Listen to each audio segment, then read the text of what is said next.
Welcome to the deep dive. Now, usually we're digging through stacks of scientific papers, maybe economic reports, historical archives.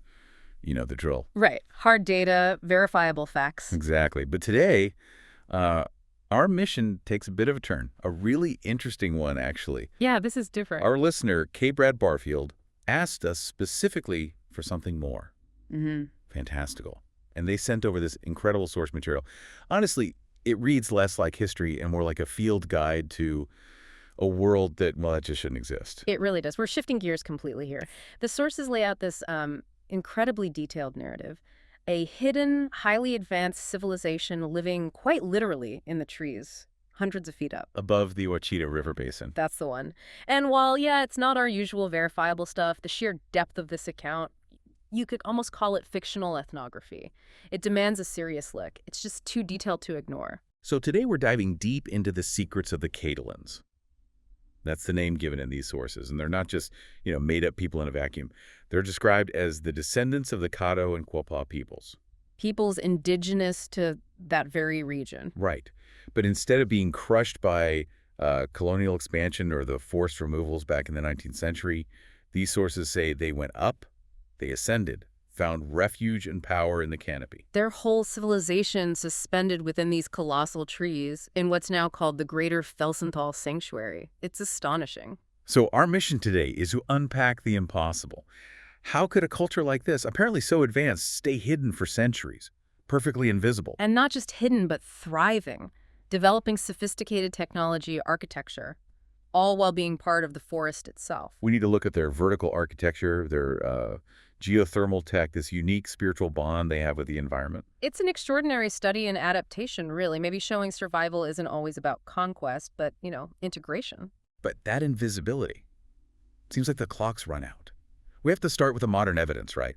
The stuff that brought them blinking into the light. That's the hook. For generations, people living near that swampy area, down where Arkansas meets Louisiana, they've had these warnings. Yeah, I saw that in the notes, the place where compasses spin. Exactly. That phrase alone tells you something's going on. Magnetic interference, atmospheric weirdness. Engineered, maybe? For decades, just local legends, right? Vanishing figures, weird lights. Strange lights that only shine up, equipment failing. All dismissed as swamp gas, folklore, standard stuff for a place like that. Until 2024. Spring of 2024, this is where it shifts. Routine LiDAR scams. Light detection and ranging, mapping technology, uses lasers to see through canopy, map the ground, structures. And these scans start sending back anomalies over Felsenthal. Big anomalies. LiDAR is supposed to cut through the leaves, show you the ground, the tree structure, but the data, it showed massive vertical structures, deliberate, symmetrical. Hidden beneath the canopy. Hidden, but huge, branching like impossible cathedrals. Hundreds of feet tall. Nothing natural looks like that. So the first reaction must have been error, glitch. Of course. Data anomaly, maybe weird reflections from moisture, fog. But they ran more scans, and the structures were still there, consistent. And then the drone. The drone, accidental confirmation. It was a research drone tracking bird migration paths, flies into the area, signal cuts out, permanently, just gone. Okay. They recovered the drone later, days later, and the memory chip, it has one last frame recorded, just one. What did it show? A tree trunk, absolutely massive, filling the whole view. But the bark, it was covered in these carvings, intricate and complex, unlike any writing system or petroglyph anyone's ever seen. Well, so not just big trees, but work trees, intelligently designed. Exactly. That image plus the LiDAR data, that's what forced people to whisper the name Cadolen. It suggested intelligence, scale, something the world just wasn't ready for. Okay, let's unpack this. Where exactly did these sky dwellers come from? And how do they anchor a whole civilization up there, hiding for so long? Well, the how starts with the where. Their survival, their secrecy. It all comes down to the geography. Yeah. The Greater Felsenthal Sanctuary. Where the Ouachita River just spreads out. Into this huge, chaotic maze, sloughs, swamps, oxbow lakes. It's incredibly complex terrain, and that complexity is their first line of defense. It's also their life source, their calendar, everything. The sources called it an administrative fiction. I love that phrase. It fits perfectly, doesn't it? On paper, sure, it's a wildlife refuge, state lines, federal boundaries, but the reality, nobody can actually govern it. Too complex, too changeable. Exactly. The terrain itself seems designed to mislead. From the air, it just looks like endless wetland, discouraging. But on the ground, it's different. How so? There are these subtle ridges, almost invisible. Serpentine ridges that rise just enough to stay dry, winding between the flooded areas. Like secret pathways? Precisely. The invisible arteries of their world. Only navigable if you understand the water, the pulse of the place. Outsiders just get lost, bogged down. And we actually have historical proof of this working, right? The Hunter-Dunbar expedition. 1804. Jefferson sent them to chart the Ouachita after the Louisiana Purchase, a major scientific mission. And they got right to the edge of this area. And stopped dead, turned back. Their journals are fascinating. They describe low, impenetrable ground. A constant rising fog, thick as wool, obscured everything. Sounds miserable. And impassable, which was perfect for the Cadolens. Hunter and Dunbar basically declared it useless, providing the Cadolens with their best defense. Obscurity. The world just forgot about it. But the defining feature is the flood, isn't it? The annual flood. Sacred rhythm, or the great breathing, as they call it. To us, yeah, a flood rising 20 feet or more for 6 months. Catastrophe. Shuts everything down. For outsiders, yes. But for the Cadolens, it's their calendar, it's renewal, it's their ultimate shield. It seals off the lower world. And brings nutrients, life. Exactly. The sources mention fish spawning in the shallows, giant cypress knees becoming like nursery reefs. It's an act of creation for them. So what do the Cadolens do during this time? Just float? They ascend higher into their tree steads. Yeah. They have ways, root ramps, these internal steam lift shafts we'll get into. It's just part of their year. Effortless movement upwards. It sounds like they just adapted to it, but the sources say they engineered it too. Oh, absolutely. This isn't just passive adaptation. Their ancestors understood the water's power. They actively shaped the environment. Yeah. They planted living levees along the edges of the sanctuary. Dense groves of water-tolerant trees, cypress, tupelo, oak, carefully managed over generations. To control the water flow. To channel it. Yeah. Force the river into this confusing maze of slow eddies, treacherous currents. Only their own guides can navigate it safely. It's like a liquid lock-and-key system. So they didn't just find a hiding place, they built it over centuries. Yeah. And their history connects back. To the original inhabitants, the Caddo, the mound builders. Right. Who built elevated mounds partly for flood refuge. Exactly. A first step towards vertical living, you could say. The Cadolens, according to these sources, are descended from a remnant band. People who fled the wars, the disease, and especially the forced removals of the 19th century. The great falling away, they call it. The trauma that pushed them not outwards, but upwards. The ground wasn't safe anymore. Their oral history speaks of a Genesi, a spiritual leader who had these dreams. Dreams of trees tall as mountains and hollow with light. Guiding them downriver, into the basin. The idea wasn't defeat, but transcendence. They were lifted, not vanquished, finding sanctuary in the sky where they could finally live by their core philosophy. Sariwani.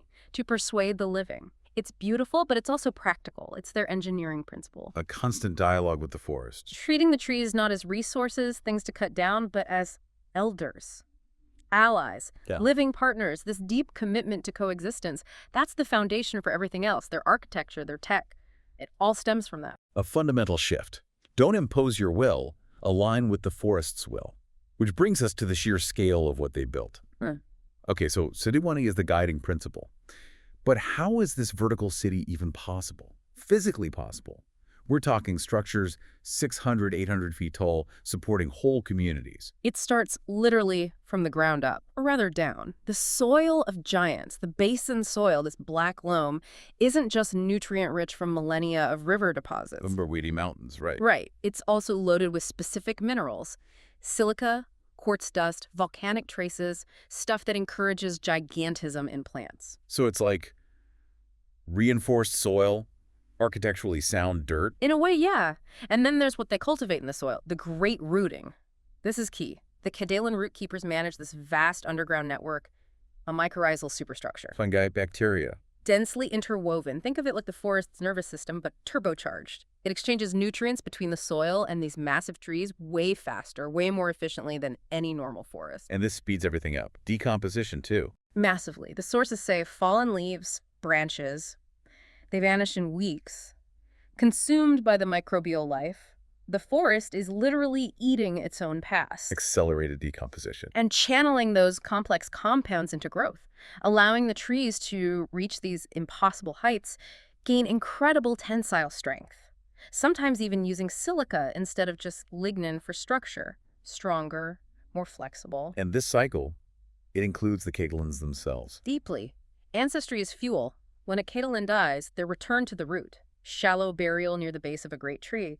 The microbes do their work, returning the physical body to the cycle. It's not just symbolic burial then. It's resource management woven into lineage. Hmm. They believe the ancestors literally speak through the trees as nutrients, as part of the living structure. It makes the connection profound. Which makes their architecture sacred. These huge trees aren't just buildings, they're living entities, specialized organisms. You mentioned 4 main types. Yeah, the sources focus on 4 key players in their ecosystem. Starting low on the floodplain, you have the Great Cypress. The anchors. Exactly. Their buttress roots are enormous, spanning maybe a half a football field. They form these stable, natural islands that hold firm during the great breathing, the floods, they're the base level. And their resin. Useful. Very. Tapped in winter, mixed with powdered clay, creates this amazing waterproof sealant they use everywhere, especially on the sky bridges. Okay, moving up. We ascend to the mother oak, the spiritual and political core. They even have a name for the eldest one, Ishana. How big are these? Trunks may be 80 feet thick, limbs strong enough to support terrace gardens, even the main branch council hall. The sources say the walls of the chambers faintly pulse with sap flow. Wow. Living council chambers. And they provide food. Major food source. Yep. Their acorns are huge, like small bowls, ground into flour, staple food. Next. The starleaf sweet gum, this one's called the alchemist, vital for energy and light. Its amber resin has this natural bioluminescence, soft light for the night, but the tech aspect is cooler. Vaporize that resin through fine copper filaments. And you get A clean-burning, very efficient gas, used for heating homes way up high and for powering some of their machinery. Green alchemy, basically. Perfectly sustainable. amazing. And the tallest. The needle spire pines, the guardians of the high canopy, reaching 600 feet, maybe more. What's special about them? Their resin is naturally rich in conductive minerals, specific ones. This makes the wood, once treated, ideal for creating fiber conduits, light channels. Their communication network. Exactly, connecting the highest, most distant settlements through the air itself. So this incredible botanical architecture needs technology to function internally, right? You mentioned steam. Right, the green steampunk engine. It's their power source. And it's geothermal, entirely renewable. Geothermal. In a swamp basin. How does that work? Don't you usually need deep drilling, volcanoes nearby? But the Ouachita Basin has a secret. It sits on these ancient buried fault lines, not active volcanoes, but lines that leak consistent, relatively shallow geothermal heat. And the Cadolens tap into this. The root keepers know exactly where the vents are. Then the steam rights take over. They use these finely made bronze valves and special pressure stones. Stones that regulate pressure. Right, shaped to resist fracture, control the flow. They draw the high-pressure steam upwards through conduits within the living roots and trunks. The wood itself acts as insulation. And this steam heats homes way up high. Hundreds of feet up Yeah. and runs machinery. Most importantly, the steam lift. They're elevators.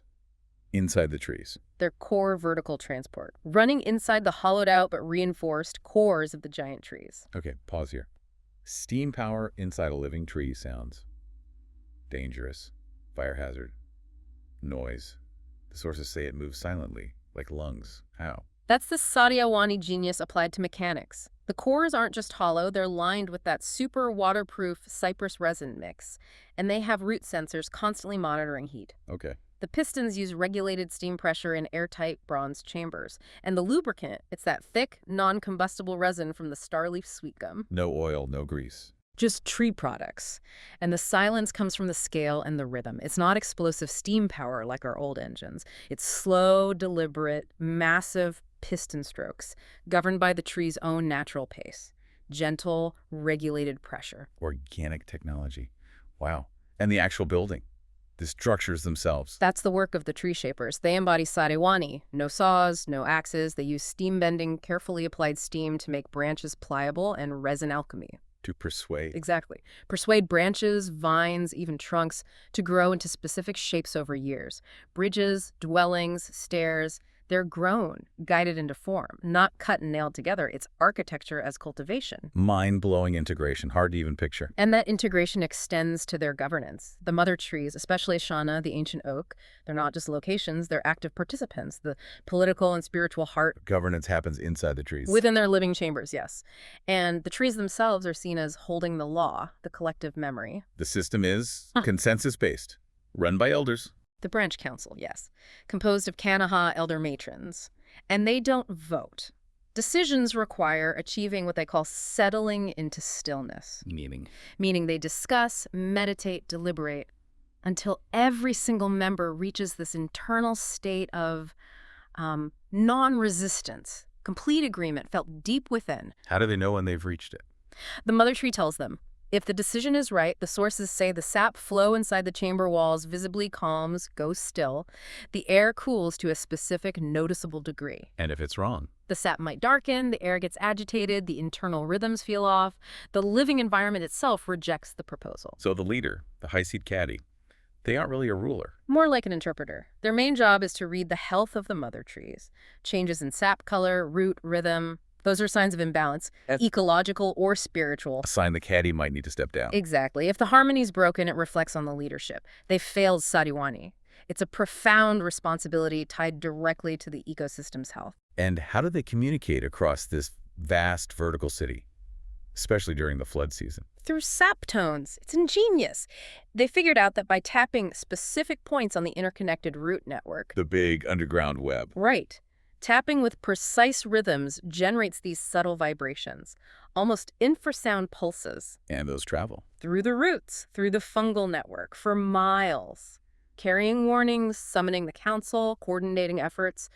It's a biological communication network, working perfectly even under 20 feet of water. Amazing. Now, their whole existence seems based on isolation now, but the sources mention a really important historical connection with the French. Yes, the Covenant of the Calumet. This is crucial to understanding their sort of dual nature. Their ancestors, the Quapaw or Ugasakpa. They met French explorers, Marquette and Joliet. Back in 1673. And it wasn't hostile. It was deeply ceremonial. They didn't just form an alliance. They became brothers of the river. Recognizing a shared connection to the Ouachita. A shared, fluid existence. The Calumet ritual they performed was symbolic of this. Smoke shared between two fires, one representing earth, one water. It meant incorporation. A merging of fates. And the oath? Nashihara. One air. The translation is roughly, to breathe together is to live together. A profound commitment to mutual existence, sealed through ceremony. But this merging had consequences. Yeah. Tragic ones. It did. The story of Father du Poisson, a Jesuit missionary, the Quapaw Kampanyangasa, the Black Chief. He wasn't seen as an outsider, he was kin under the covenant. And he was killed. Slain in 1729 during the Natchez Revolt. The Quapaw reaction wasn't indifference, it was outrage. They saw it as the murder of family, so they retaliated fiercely. They undertook what their history calls the March of the Black Flame to avenge him. And later, du Poisson was buried according to their customs, standing in the light beside a great cypress, fully adopted by the forest, even in death. Wow. That connection ran deep.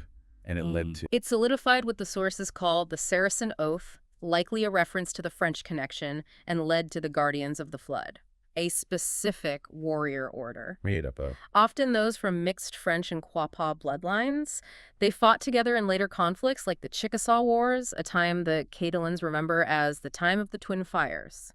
Two cultures, one purpose. But this strength, this openness, it couldn't last against American expansion. No. The 19th century brought the age of disguise, relentless pressure, the removal policies. Survival meant vanishing completely. It was a stark choice.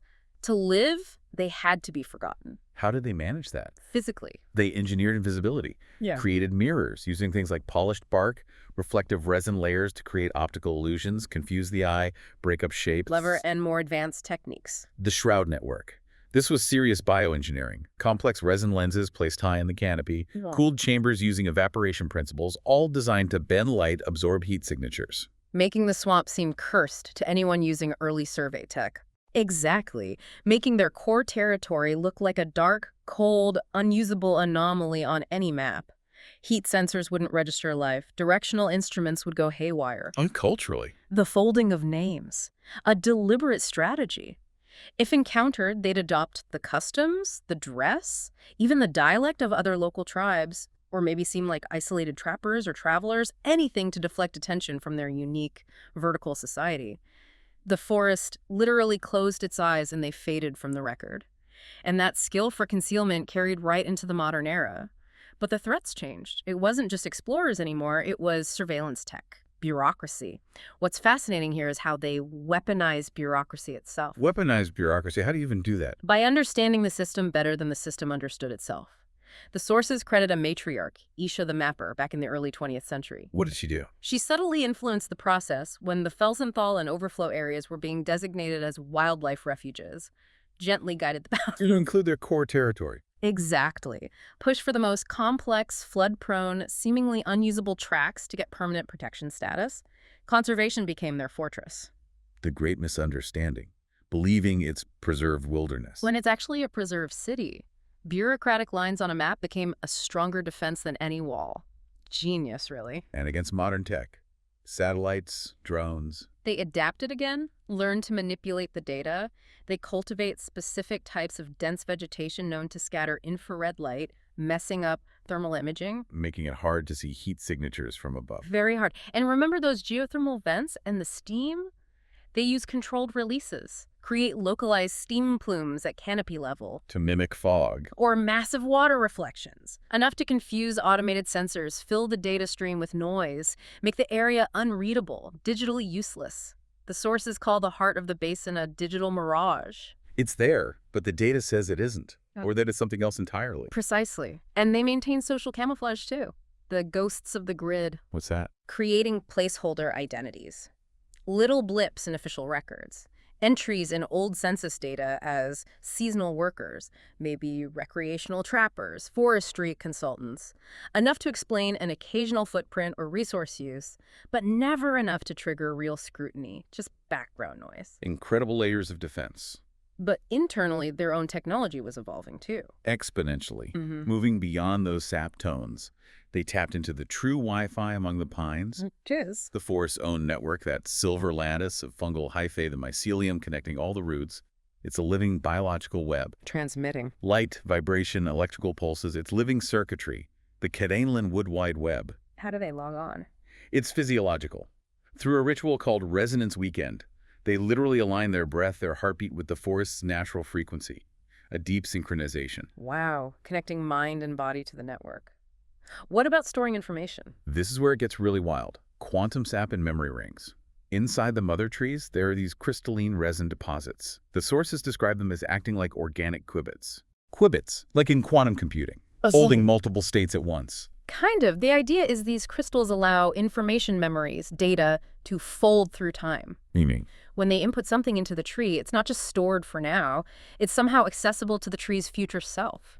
When they speak to an ancient tree, they're accessing its entire history and, in a way, speaking to its future. The tree as a living, time-bending archive. It explains that deep reverence. It absolutely does. And this blend of ancient wisdom and almost futuristic organic tech leads us to the moment it all broke open.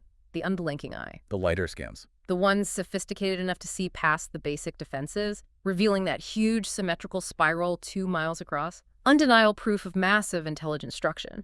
The forest was seen. And the forest's response. Immediate, automated almost. The protocol of reflection, an active defense flips on. What does it do? Every lens pointed at the canopy, optical, laser, whatever, suddenly got its own signal reflected straight back. Overload, confusion, data corruption. The system basically said, you're looking. Look at yourself. A feedback loop. But did any meaningful data get through? Yes, but not what the scanners expected. The fluctuations in the laser return times weren't just noise. They formed a pattern, a rhythmic pulse. A pulse. Which, the sources say, when converted to audio frequency, was the living hum of the canopy. The forest was trying to communicate back in a way the technology could potentially register. And did it have a message? Linguists analyzed the pulse patterns, found it contained phonemes, a mix of deep Cadolens and that old Saracen French dialect. And the message was? Crisp, unmistakable, and maybe a little ominous. Nous écoutons. We are listening. Exactly. The hidden world acknowledging it was aware of being watched. That must have caused chaos internally for the Cadolens. A profound crisis. The call beyond the trees. The sources describe a split. The roots conservatives, elders arguing they needed to deepen the veil, vanish again more completely. In the opposition. The shoots. Younger generations, maybe those with more French ancestry, believing the outside world with its new awareness might finally be ready. Ready for reemergence. Time to connect, carefully. How was it resolved? Not by debate. By the highest authority, Ashana, Mother Oak.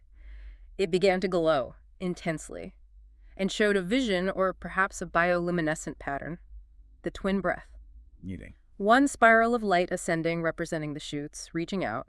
One spiral descending the roots, deepening secrecy.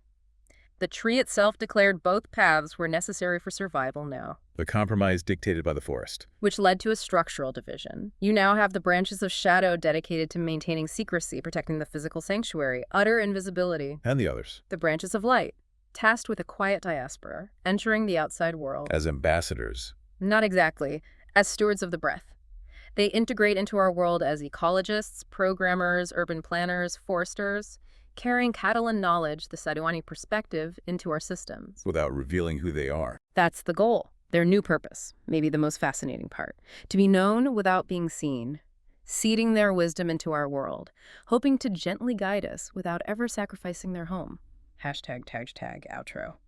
It's an incredible narrative. The Cadolens, even if we take this as, a form of fantastical ethnography, they represent a masterpiece of ecological design. It just completely flips the script on whether advanced civilization has to mean dominating nature. It really does. Theirs is a vertical city built on humility, on exchange, on listening to the environment.